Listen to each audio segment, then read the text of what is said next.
Hello divine soul, कैसे हैं आप सब। आशा करती हूँ आप सभी स्वस्थ और मस्त होंगे और परमेश्वर की कृपा आप सभी पे सदैव बनी रहेगी। आज के वीडियो का हमारा टॉपिक है कि ट्विन फ्लेम कनेक्शन में डीएम रन क्यों करते हैं, क्या डीएम का मल्टीपल रिलेशनशिप में डीएम होते हैं, उन्हें कब पता चलता है इस जर्नी का। तो आज हम इस बारे में बात करेंगे। तो सबसे पहले बात करते हैं कि क्या डिवाइन मैस्कुलिन और फेमिनिन का मिलना बहुत टफ होता है। तो ऐसा नहीं होता है। बहुत से ये रेयर केस ही होते हैं। अक्सर कर ऐसा होता है कि लोगों की फेमिनिन और मैस्कुलिन एनर्जी उनके अंदर ही होती है, बस उनको इन्हेंस करना होता है, उसके ऊपर काम करके उसको डेवलप करना होता है। ये रेयर केस में होता है कि फेमिनिन ऊर्जा और मैस्कुलिन ऊर्जा दोनों की सेपरेट होती है, दोनों की अलग अलग बॉडी में होती है, और इसी को हम ट्विन फ्लेम कहते हैं।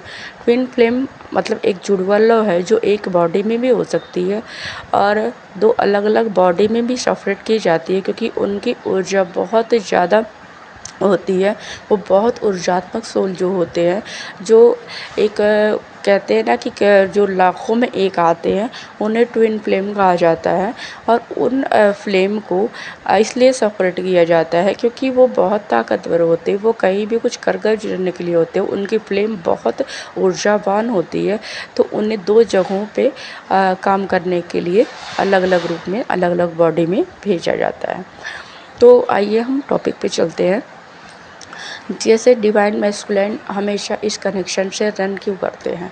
डिवाइन मैस्कुलिन इस कनेक्शन से इसलिए रन करते हैं, जब वो फर्स्ट बार उनका फर्स्ट मीटिंग अपने से होता है, डिवाइन फेमिनिन से होता है, तो उनका एक इंटेंस फुल उनके फील होता है, दोनों के अंदर ऐसा होता है। पर डीएफ क्या होती है, हमेशा एक्सेप्टेंस में होती है, वो कोई भी चीज़ें आसानी से मान लेती है क्योंकि डीएफ इमोशनल होती हैं, वो दिल से काम करती हैं। और मैस्कुलिन हमेशा लॉजिकल माइंड के होते हैं, वो दिमाग का यूज ज़्यादा करते हैं, वो इमोशनल साइड को कम यूज करते हैं, अपने इमोशनल साइड को कहीं वो दबा के रखते हैं। तो मैस्कुलिन के लाइफ में एंट्री फेमिनिन की इसी वजह से होती है कि उनके अंदर की फेमिनिन ऊर्जा की जागृति करना, इसलिए फेमिनिन की एंट्री उनकी लाइफ में होती है। जब फेमिनिन की एंट्री होती है तो मैस्कुलिन के अंदर एक अजीब सा पागलपन सवार होता है, उनकी ऊर्जा उनसे टकराव में आ जाती है, वो बहुत ज़्यादा आकर्षित होने लगते हैं अपनी फेमिनिन के प्रति। वो 24 आवर्स उन्हीं के बारे में सोचने लगते हैं, उन्हीं में रम बस जाते हैं। इससे क्या होता है, डीएम के अंदर एक फियर पैदा होता है कि पहले तो मैं ऐसा नहीं था, पहले मैं किसी के प्रति इतना डेडिकेटली नहीं था, यहाँ क्या कोई जादू हो रहा है, इसने मुझ पे कोई जादू कर दिया कि मैं कुछ भी काम करूँ, कहीं भी रहूँ, अकेले भी रहूँ, पर मैं इसी के बारे में सोच रहा हूँ, इसी की बातें मुझे याद आती है, क्या ये पागलपन मुझ पे सवार हो रहा है। तो वो अपने इमोशनल साइड को हमेशा मैस्कुलिन दबाए ही रखते हैं एक कोने में, और वो जब डेवलप होने लगती है तो ये डरने लगते हैं।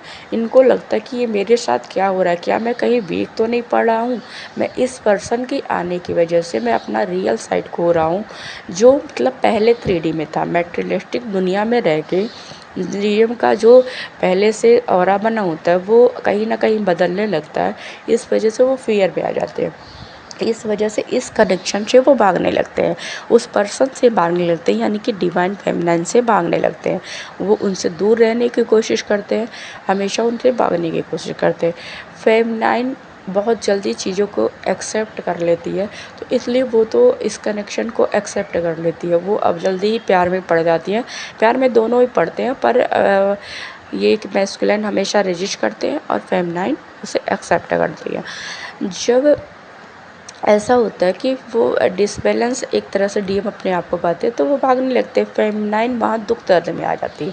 उसे लगता है कि मैंने यहाँ तो अपना सब कुछ समर्पण कर दिया, अब ये पर्सन मुझसे भाग क्यों रहा है, क्यों मुझे मेरे मैसेज कॉल का रिप्लाई नहीं देता, क्यों मुझसे इतना दूरी बना रहा है।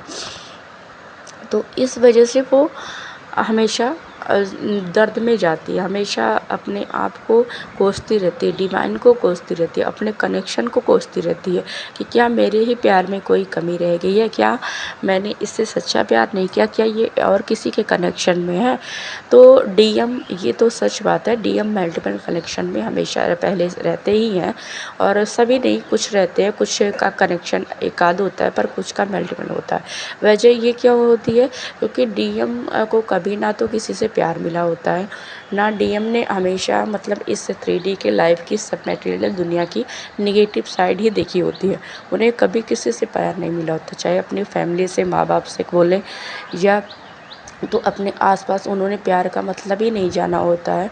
वो हमेशा ऐसी चीज़ों को फेस करते हैं कि उन्हें इसका मतलब, उन्हें लगता है सभी स्वार्थी हैं, सभी अगर लोभी हैं। अगर कोई आपके लिए कुछ करता है तो उसका कहीं ना कहीं स्वार्थ होगा। और एक कारण ये भी होता है कि वो अपनी फैमिली से भागता है कि ये कहीं ये मेरे साथ कुछ चाल तो चल नहीं रही है, धोखा तो नहीं करने वाली, मुझे फंसाने वाली तो नहीं है। तो ये मन में भी उनके आता है, इस वजह से भागते हैं। और रही मल्टीपल रिलेशन की बात, तो हाँ, वो इसलिए रहते हैं ना कि डीएम हमेशा प्लेफुलनेस में रहते हैं।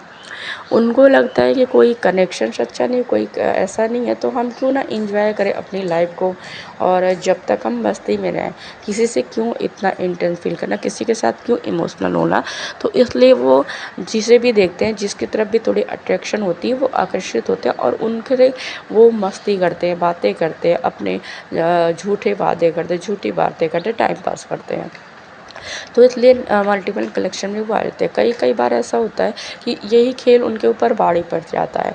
कोई ऐसी फेमिनाइन होती है कि वो उसके पीछे पड़ जाती है, वो इस कनेक्शन को छोड़ना नहीं चाहती, क्योंकि उसका लगा डीएम से ज़्यादा हो जाता है। तो वो इस कनेक्शन को बोझ तो समझते, पर क्या करें, भागते हैं, छोड़ते हैं। पर वो चीज़ें फेमिनाइन के साथ नहीं होती। फेमिनाइन के साथ तो उनका अट्रैक्शन होता है, तो वो सोचते हैं कि आज तक तो मैं किसी के साथ इतना अट्रैक्ट नहीं हुआ, तो इसके साथ ही हो रहा हूँ। तो इस वजह से ऐसा होता है कि वो फेमिनाइन से भागते हैं। हैं, और जब फेमिनाइन को दुख होता है, वो डीएम से खुद को सेपरेट करती है। जब सेपरेट करती है डीएम से, क्योंकि वो बहुत दुख में होती है, बहुत रोती है, वो अपने आप को कोसती है, डिवाइन को कोसती है। तो जब डीएम से सेपरेट करती है ना, तो डिवाइन किसी न किसी रूप में उससे ये पता करवाते हैं कि तुम्हारी जर्नी कोई है, तुम किसी और यात्रा में हो। तो डीएफ ऐसी होती है, एक्सेप्ट कर लेती है कि हाँ, मैं किसी यात्रा में हूँ, और वो अपने ऊपर काम करने लगते हैं। डीएम से वो खुद को हटाती है और सेपरेट करके अपने ऊपर काम करती है, सेल्फ लव में जाती है, मेडिटेशन करती है, मंत्रा जाप करती है। वो पूरी तरफ से डिवाइन से सरेंडर हो जाती है और अपनी चीज़ों को एक्सेप्टेंस में लाती है कि पास्ट की जो भी चीज़ें मेरे साथ हुई, वो मेरे हित में हुई, कुछ गलत नहीं हुआ है, मेरे ही बेटरमेंट के लिए हुआ है। तो डिवाइन हमेशा उसे गाइड करते हैं और वो आगे बढ़ती रहती है। अवेकनिंग में जैसे ही डीएफ जाती है, ऐसा नहीं कि वो आसान होता है अवेकनिंग का टाइम। बहुत सारी ऐसी सिचुएशन आती है अवेकनिंग के टाइम भी कि हमें बहुत ट्रिगर मिलता है, मतलब हमारे जो कार्मिक होते हैं वो बहुत ट्रिगर करते हैं, पर फिर भी हम हर मुसीबत का सामना करके, हर चीज़ का सामना करके हम अपनी ये स्पिरिचुअल जर्नी में आगे बढ़ते जाते हैं, डिवाइन को सरेंडर होने लगते हैं। जब डीएफ खुद के ऊपर काम करती है, वो अपने आप को ग्रो करती है, अपनी ऑरा को ग्रो करती है, अपने सेल्फ लव में आ जाती है, वो एक पावर में आ जाती है, हायर एनर्जी में। फिर दोबारा इधर क्या होता है, इसके उलट डिवाइन फेमिनाइन का तो अच्छा चल रहा होता है, पर मैस्कुलिन के जीवन में तबाही मची रही होती है। मैस्कुलिन की लाइफ में कुछ भी अच्छा नहीं हो रहा होता। डीएफ के मिल के जाने के बाद उसकी लाइफ तितर-बितर हो जाती है, उसकी लाइफ में बहुत सारे ट्रॉमा क्रिएट होते हैं, उसके कार्मिक पैशन उसे तंग करते हैं, उसकी लाइफ में ना उसकी फैमिली में कुछ बैलेंस नहीं रहता है। अगर वो व्यवसाय कर रहा है तो उसके व्यवसाय में घाटा आने लगता है, उसका सारा काम फेमिनाइन से सेपरेट होने के बाद बिगड़ने लगता है। तो कहीं ना कहीं डिवाइन किसी न किसी तरह से डीएम को रियलाइजेशन कराते हैं कि तुम गलत हो, यहाँ तुमने किसी प्योर सोल को धोखा दिया है। तो वहाँ डीएम को रियलाइजेशन होता है, वो अपनी गलतियों को रियलाइजेट करता है, वो किसी न किसी तरह से फेमनाइन की माफ़ी चाहता है, क्योंकि उसे एहसास हो चुका होता है कि उसकी लाइफ में जो इतना अचानक से तबाही आई, इतना बवंडर आया है, तो वो उस लिए हुआ कि मैंने किसी प्योर सोल को धोखा दिया, उसके साथ गलत किया है। तो डीएम इस गिल्ट में जीते हैं और डिवाइन से प्रार्थना करते हैं कि मुझे माफ़ी दिला दो, किसी तरह मुझे माफ़ी चाहिए ही चाहिए, किसी कोई भी रास्ता करो पर मुझे माफ़ी चाहिए। वो अब वो रास्ता खोजने लगते हैं जो फेमनाइन की तरफ जाता है। कुछ होते हैं ऐसे फ्रेंडशिप में होते हैं, जैसे कि डिवाइन और फेमनाइन एनर्जी दोनों मैस्कुलिन और फेमनाइन के फ्रेंड होते हैं, उनसे कनेक्शन में होते हैं, उनसे बात करना चाहते हैं माफ़ी के लिए, उनसे रिक्वेस्ट करते हैं। कुछ डीएम ऐसे होते हैं कि जिनका कोई बीच में कनेक्शन नहीं होता है, वो किसी न किसी तरह से फेमलाइन से कनेक्ट करके उनसे माफ़ी मांगने की कोशिश करते हैं, क्योंकि उन्हें रियलाइजेशन हो सकता है कि ये कोई नॉर्मल सोल नहीं है, एक प्योर सोल, बहुत पावरफुल सोल है, और मैंने इसके साथ गलत किया, इसलिए मेरी लाइफ में ऐसा कुछ घटित हो रहा है। तो ये सब होता है डिवाइन फेमनाइन और मैस्कुलाइन का। तो इस वजह से मैं, ऐसा नहीं है कि मैस्कुलाइन बुरे होते हैं, क्योंकि उन्हें शुरू से ऐसी चीज़ें मिलती हैं, जैसे कि एक हम हमें पता ही है कि जैसे इन्वायरमेंट में हम रहते हैं, जैसे समाज में हम रहते हैं, जैसे देश में रहते हैं, वैसी हमारी वेशभूषा, वैसी हमारी सोच और वैसी हमारी बोली भी हो जाती है। डीएम कहीं गलत नहीं होते, पर शुरू से बचपन से उन्हें जो मिलता है उसकी वजह से ये ऐसे बन जाते हैं।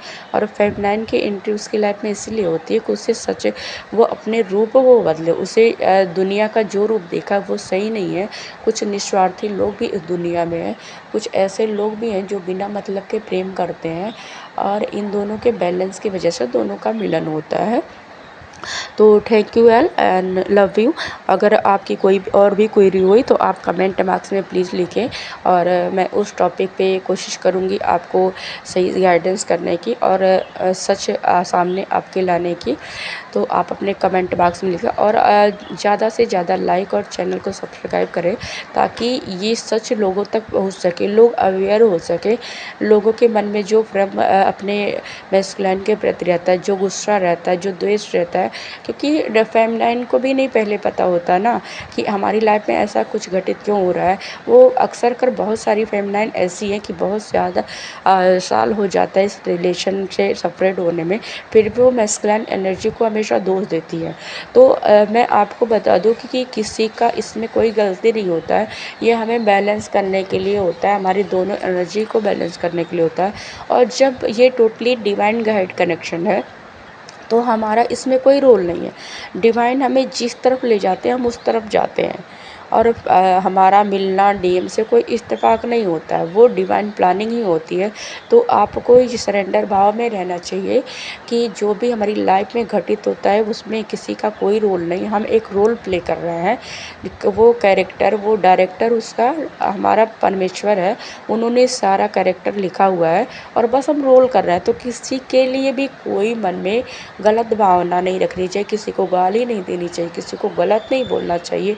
हाँ, कुछ टाइम होता है कि हम बहुत पेन में होते हैं तो हमें गुस्सा आता है, पर थोड़े टाइम के लिए ये चीज़ें ठीक है, पर वही चीज़ें आप लेके सालों साल किसी को ब्लेम करो, ये नहीं है। यहाँ तो आप खुद को स्टक कर रहे हो ना, अपनी जर्नी को स्टक कर रहे हो, डिवाइन पे आप शक कर रहे हो। ये आप सोच लो कि अगर आप किसी को ब्लेम करते हो ना, आप अगर डिवाइन पे सरेंडर हो, उन पे भरोसा करते हो, तो आप सोच लो कि आपने डिवाइन पे भरोसा किया ही नहीं है। क्योंकि हमारे परमात्मा कभी हमारे साथ गलत नहीं करते, वो हमेशा हमारे हित के लिए काम करते हैं। हमारी लाइफ में जो कुछ भी घटित होता है उनकी मर्ज़ी से घटित होता है, और हमारे बेटरमेंट के लिए होता है। तो आप सभी से रिक्वेस्ट है कि किसी के लिए कोई गलत भावनाएं मन में ना रखें, सब कुछ फॉरगिवनेस में जाने दें, और सरेंडर मोड में रहें कि हमारे परमात्मा हमारे हैं, हम उनके बच्चे हैं, जो हमारे लिए करेंगे वो हमारे हित में करेंगे। एंड थैंक यू आप सभी को इतना सुनने के लिए। आप सभी अपनी क्वेरी प्लीज़ कमेंट बॉक्स में करें। Thank you and love you.